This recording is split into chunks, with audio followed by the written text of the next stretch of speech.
What's up, GymHybrid athletes? Today, I will be ranking the best and worst lower body exercises for muscle building using this tier list. S tier moves are the gold standard, the best of the best. Meanwhile, D tier is where the exercises with little to no value get left behind. Let's call it the trash section.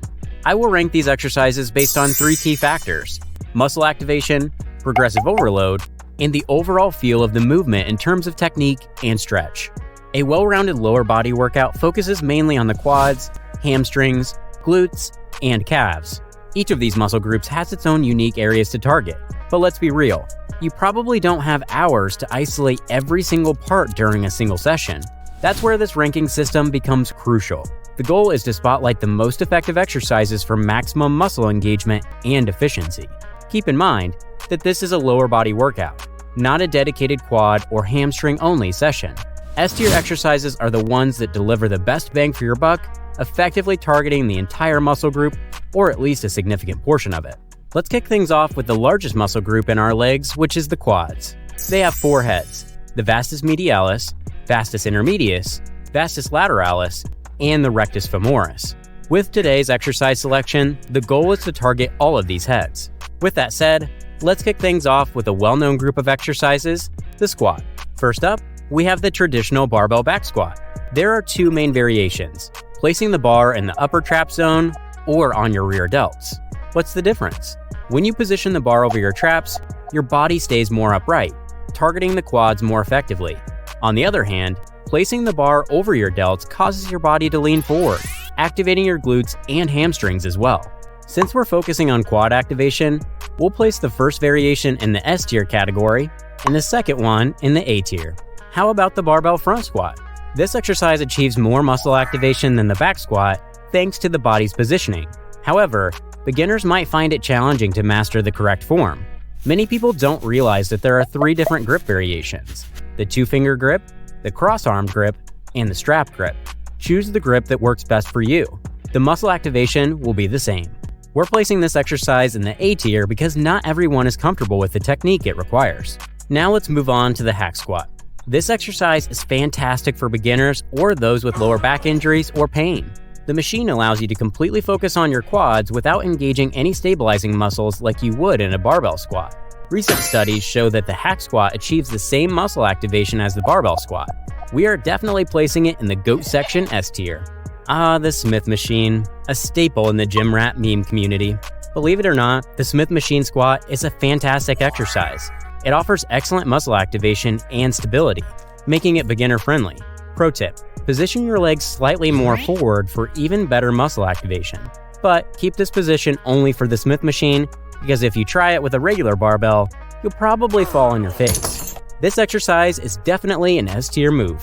The Bulgarian split squat might be one of the most hated exercises out there, but when it comes to muscle activation, it's definitely at the top.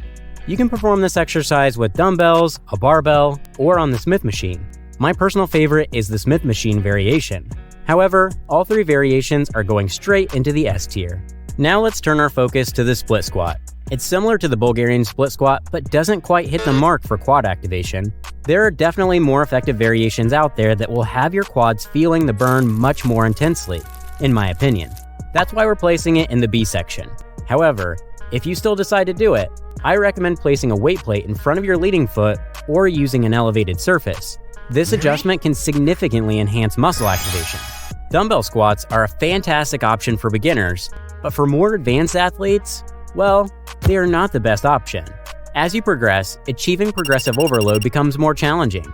After you max out the dumbbells in your gym, you will have to hug a car and squat with it. Also, the muscle activation isn't quite as optimal compared to other exercises. That's why we're placing this move in the B section.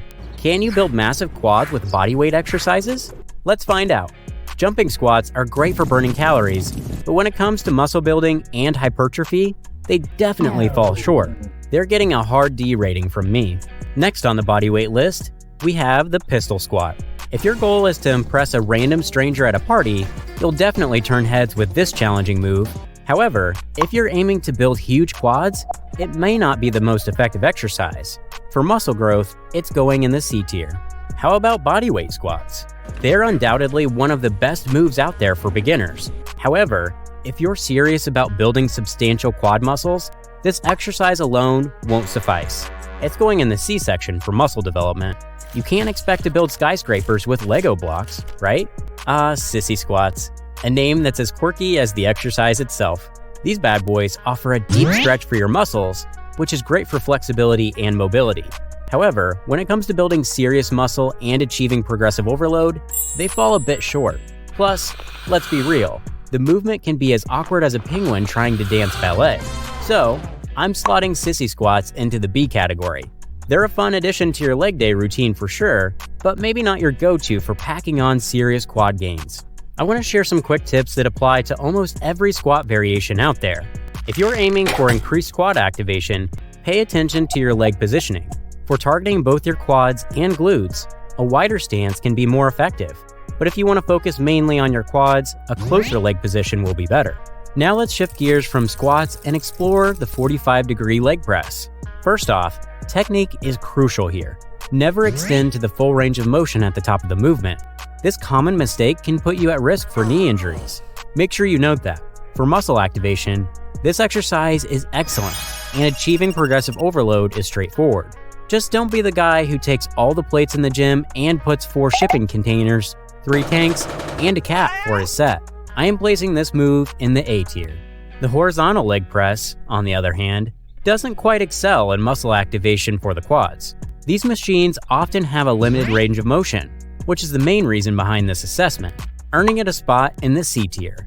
While it's great for isolating the quads without putting too much strain on your back, it simply doesn't provide the full stretch and contraction your muscles need for maximum growth. Now, I want to talk about my favorite quad and overall leg exercise, the leg extension. This exercise is perfect for both beginners and advanced athletes alike. Here's a pro tip. Adjust your seat slightly back. Studies have shown that this adjustment provides a better stretch on your quadriceps, which is crucial for promoting hypertrophy and maximizing gains.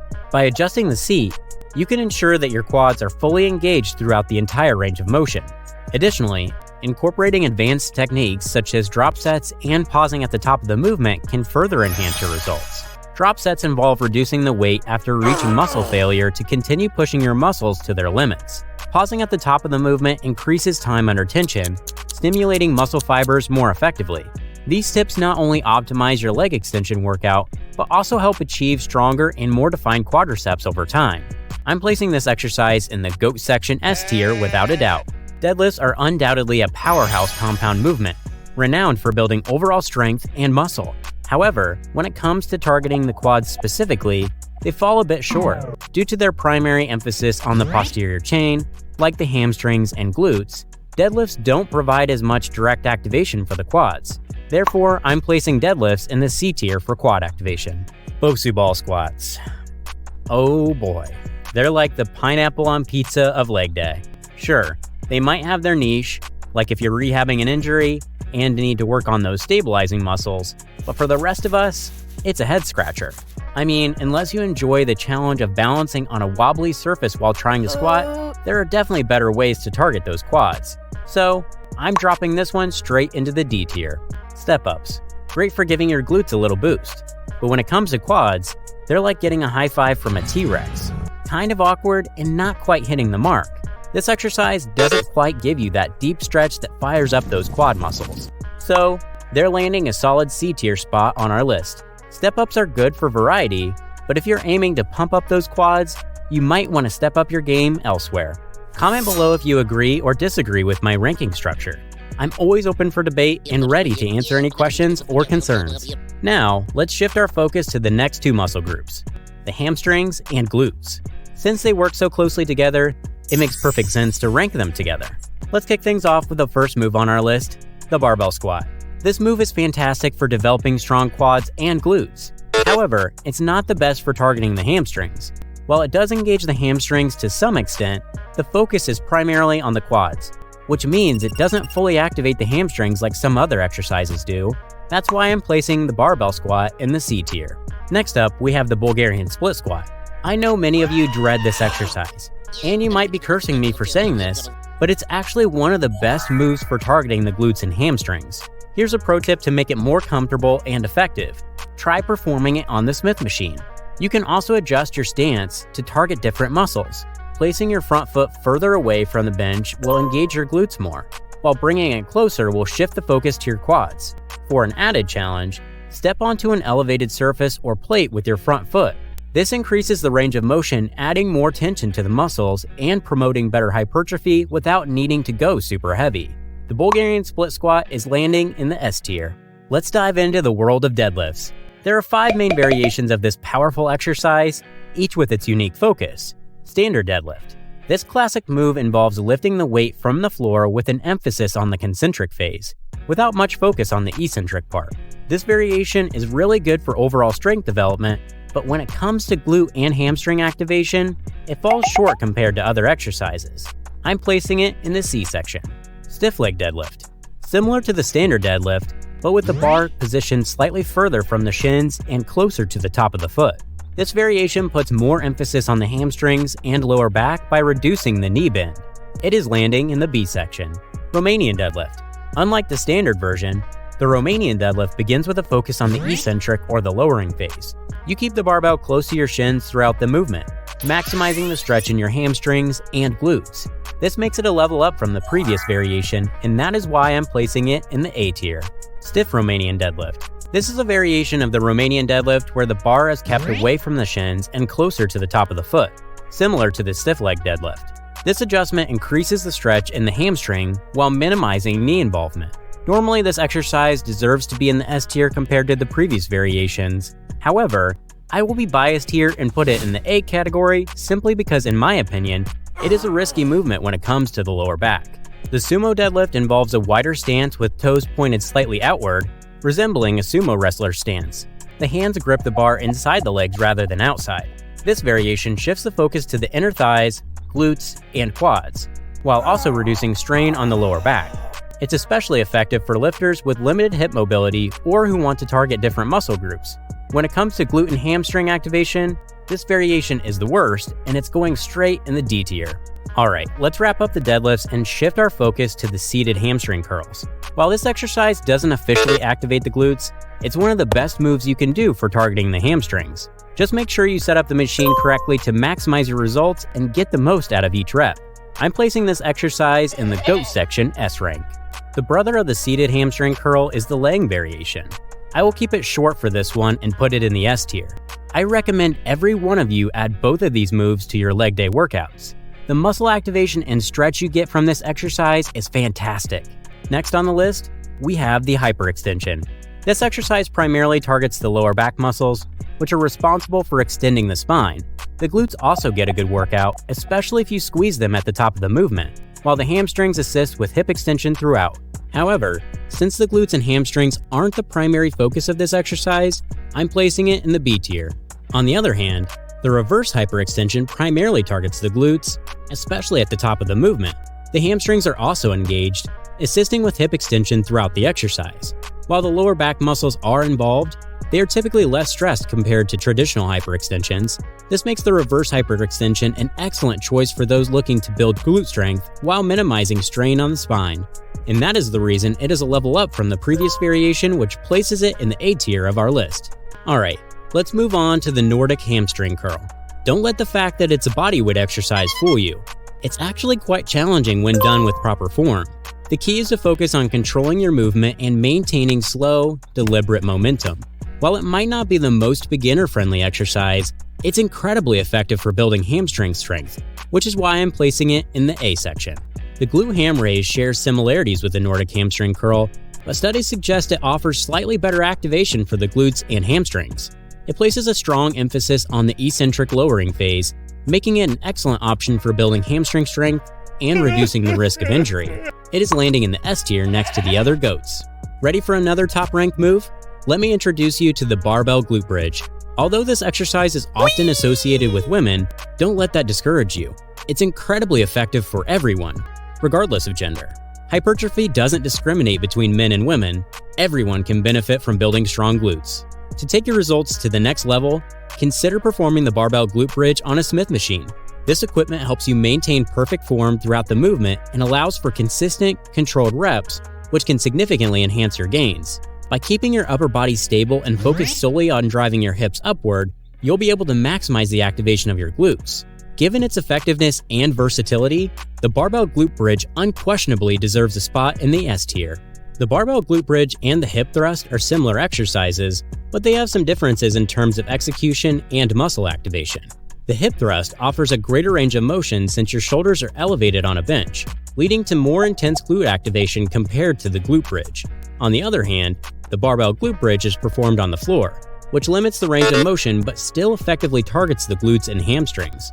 This difference in body position influences the depth and effectiveness of the glute contraction. Both exercises are fantastic when it comes to muscle activation, and that is why the Hip Thrust is also going in the S tier. Glute kickbacks are a solid exercise, especially since the cables provide constant tension throughout the entire movement. However, achieving perfect form can be challenging for many people, and if you don't maintain proper technique, the exercise can become ineffective. That's why I'm placing it in the B section. It has great potential, but only if executed correctly. A better alternative to this exercise is the Butt Blaster. This machine makes performing the movement easier and can provide excellent results. The downside is that not all gyms have this equipment. However, if you do have access to it, I highly recommend giving it a try. It's definitely worthy of an A tier ranking. One glute exercise that is performed by a lot of women is the donkey kick. This move is not necessarily the best option when it comes to glute and hamstring development. The donkey kick primarily isolates the glutes, but it doesn't engage the hamstrings as effectively. Additionally, its range of motion and muscle activation can be limited compared to other exercises. In my book, this exercise is far from great and is going in the never to be seen again category, D. The next exercise is the step up. You don't see people often doing this move in the gym, but if you do, please go up and give them a gentle slap. The movement primarily targets the quads and can sometimes limit the engagement of the glutes and hamstrings due to the nature of the step and height adjustments. For me, this is a D-ranked move. Let me know in the comments if you agree or disagree with this ranking. Now let's move on to the calves. I know some of you might be heartbroken to hear this, but calves are all genetics. Or at least that's what chicken leg people say. The calves are like every other muscle group in our body, and with the right exercise selection and progressive overload, it is impossible not to see results. With that said, let's kick things off with bodyweight calf raises. While this exercise can help build endurance and strengthen the foundation of your calf muscles, it's not the most effective for muscle growth. The reason is that bodyweight calf raises involve a movement similar to walking, which doesn't provide enough resistance to significantly challenge your muscles. Without sufficient resistance, your calves won't experience the level of strain needed to stimulate substantial muscle growth.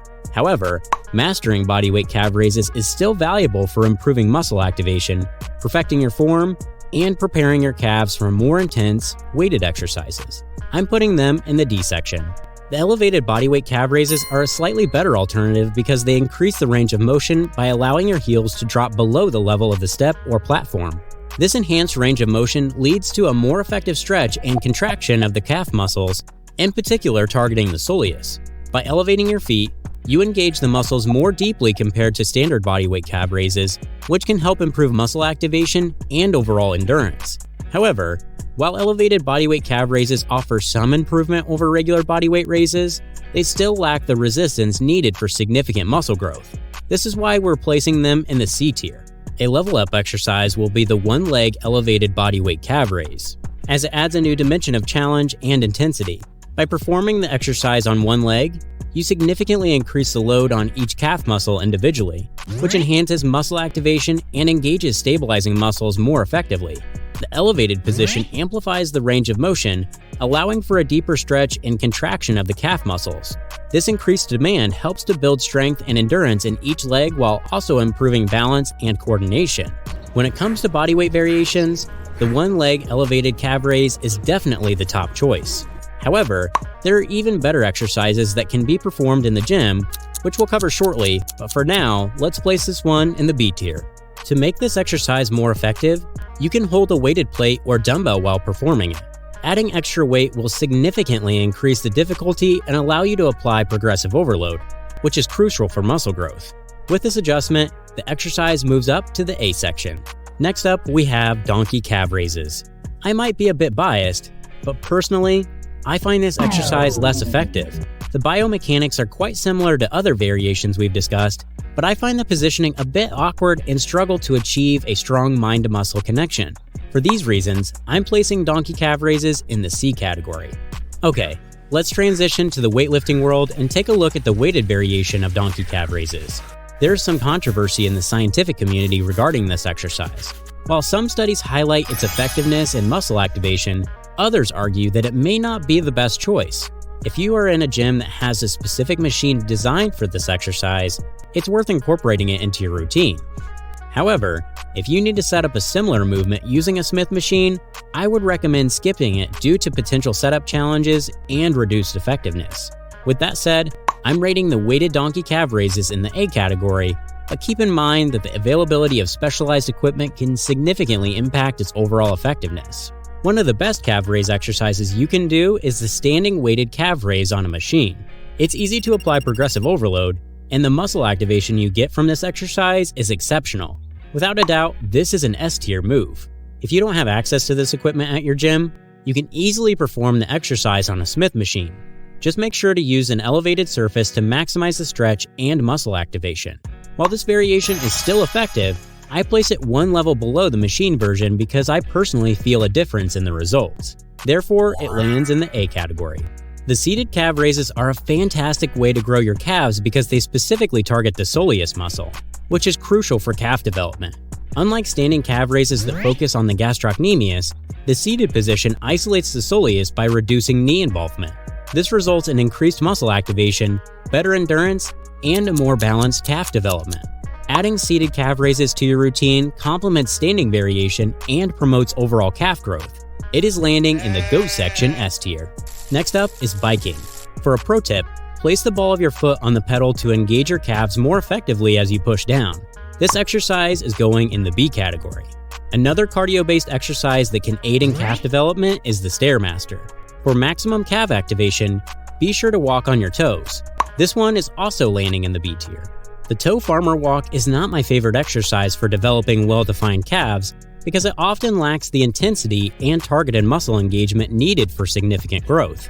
Unlike exercises that provide constant resistance and allow for progressive overload, the toe farmer walk typically involves carrying weight while walking on your toes, which may not effectively challenge the calves to the same extent. Additionally, it may not engage the calf muscles as intensely as exercises like standing or seated calf raises. This is why it's going in the B section.